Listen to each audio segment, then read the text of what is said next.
Guys, may butang. Hi guys, good morning. Yan po ng mga aktor. Good morning, good morning. Nagdagalaman po siya. Kung share lang ba? Paminawon Kami, maski, Luya ta, ato gihapon ni padayon ang ato katulikan ng pakipisong. Okay. Wala tayo nga share ba? Sige ba? Oh. Sa Idol Ben ito. Ini si Idol Munats, Sir Munats. Oy. Go ahead, Sir Brad. ba? Leo TV. Okay. Leo TV. Sige, Brad. Go ahead.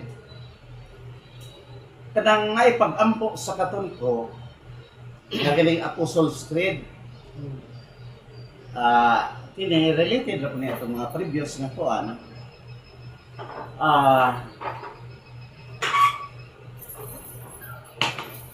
nakahisgot mo diha nga kanang I believe in Jesus Christ is the Son of God, kanang He was crucified, died, and was buried. He descended to the dead. Kana Brad, kanang He descended to the dead, Brad. Muna katong pag-adto niya sa purgatorio? Kaya itong walong kakuan. O, di, luwas siya, walong kakalab. Iya gisang yawan, o iya gidala sa langit, ang walong kakalab. So, nagpalig po na sa kuan, kay kung tanawon po nimo ang Latina Vulgata, nasa word nga,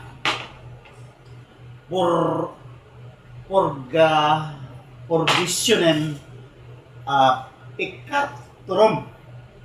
Ang meaning synonym na siya sa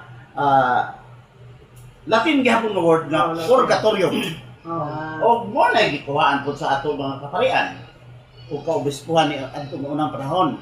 Nganong ni tumaw ng purgatory? O diha nakita mo yan nato sa Sira, sa Maccabees. Na po gani sa Corinthians na describe nga kanang i-purge, cleansing of sins. Kaya meaning anang purgatory, to purge, to cleanse the sins. So, ato na murag gusto mo na ko close out ang ining purgatory ko. O mubalhin ta sa lain nga tupiko sa ato panang istorya, sa atong diskusyon. Katong punto nga usbon ang ngalan sa tao diha sa Biblia. Okay? Okay. E kung ato balik tanaw ta, si Abraham nahimong Abraham. Ginganlan siya og Father of all nations. Si Saul nga persecutor sa mga Christians, nga Roman soldier, nga atong 38 5 years man after siya gi-meet ni Jesus Christ na nabutahan siya. Ang iya atong nahimo na siya nga Kristiyano, giusab ang iyang ngalan nga Paul from Saul. Og nahimo siyang father sa mga Hentil. Gentiles. Og si Simon giusab pud sa ngalan ni giusab ni Kristo ang ngalan nahimong Peter. Pero kanang Peter kung ato na kuno ng etymology, ika na sa word nga Greek meaning small stone. Kay nang bato gid ang imo kuan. Kay lig-on man ang bato. Gitawag ko na siya si Peter nga Father of the Church. Mo nang dili ta bahibulong nga kan tawag ko na ito Santo Papa, ang ato leader sa ato akuan. Kay Father, kung sa Griego na o sa Latin na inistoryahan, sa Griego, Papa. Sa Papas, ang sa Greek, Papa. So makatarungan nun, anong gitawag na ito? Pope. Lahit na mula. Ang Papa o Pope, mo na siya, pero ang Pope, i-offer na mo sa kanang naa sa religious na pag-ibiso ba? Pope. English term na. Derived from Papa, kaya po na. So, ang ngayon, tawagon na to si Pedro, nga Santo Papa, o ang iya pod mga sumusunod, kinamantay apostolic succession, Santo Papa gyapon. Ang tod karon ang kinsingalan karon 267 nga Pope karon. Ah, 47. Okay, si St. Francis 266 man. Mo ni nakagana sa Katoliko kay wala gi putol ug ganak nga simbahan nga naglawig sa laod sa kasaysayan. Nahiagom gyud sa mga tumang pagsulay. Katong panahon sa Roma, nga ang Roma na pagano pa, mga 1st century, 2nd century, labi na ito kung King Nero. Si King Nero may napapatay kang Peter. Si Peter, baligtad, sa cross, si Paul, giput na pulo. Kang King Nero na nga panahon. Sa 2nd century, maura gihapon, ang nagpadayon ng emperor, suko gihapon sa mga Kristiyano. Gipanglutos gihapon. O wala pakitai manggani si Constantine the Great. Siya may first emperor. O wala pakitai og milagro nga katong cross. Nga naay nakabutang nga in hoc signo vinces. Latin abrat. In this sign I will conquer. O tinuod man. Ang daladala nila na insignia nga agila, ibulihan nila cross. Ug mga tameng sa mga tao, gibutangan cross po ng mga crusaders. Diha nagsugod kang kuan. Si Constantine the Great sa 312 AD nakamit anak ng miracle vision. O ang iya pod mga tao ug nagbadaugol sila sa mga gira kung asa man gani katong lig-on niya nga kontra iya gipindi ana dayon nga pagpaugba.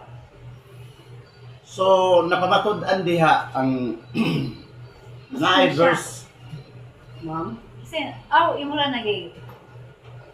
naay verse tungkol sa kuan nga ako galikon lang to ano na-mention na ako atong miagi. For the sign of the cross is foolishness for those who are perishing, but for those who are saved it is the power of God. So karon nga ako na eksplikar sa inyo na kung usbon de ngalan kanang mahimo siyang papa. So walay question diha nga nganong Santo Papa ang tawag nato sa leader sa atong simbahan. So ang pait na karon daghan ay nagsupak-supak sa simbahan, nga kanang nga simbahan. Pero daan na ipanagna ni King David diha sa Salmo 127, unong hangtod sa 2. Sito ba sige? Oh, Kapitulo 127, unong hangtod sa 2. Naay mga tutukod ang panimalay. Apan kana tinukod sa tao. Mga tao nga mutukod og daghan nga mga panimalay. Apan ang Ginoo dili mo ban sa ila. Kaya ang Ginoo nagtukod mag iya panimalay. Mura bang illegal ba nga balay ang gitukod ba? Mana makaingon ko sa unang episode nga ang uban nga mga sikta o religion wala sila divine indwelling. Kaya ang Ginoo di man mo puyot sa ila. Kaya tinukod man sa tao. Pero ang tinukod sa Ginoo o manluluwas na ka na gitawag og divine indwelling. Na ang authority diha. Kung makita man ganin nimo, ako sa una elementary ko, observant ko. Mga simbahan sa Katoliko, makita ko langgam. Ang mga buryon. Magpadlupan.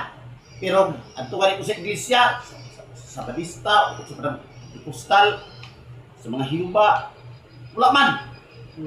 Mawin na itong dito ni Guho ang panultihon sa kanang bahin sa langgam. Kaya, langgam sa paring na. Ngano ang mga langgam, ganahan man nga maglupad-lupad yan sa simbahan ng Katoliko. So, nakakita din natin ang divine indwelling. Lahi man ko ng sigbal siguro ko ng iglesia na hihilom sa mo kuan sila Naman sila yung mga anak yama mo ana rin lupat mga langgam wala dali mga langgam Maski buloy. pagsunod na kasi yung mga praise and worship nga kita mo ba ano Bukana ba? Kanang murabang speaking of datang ba? Ah.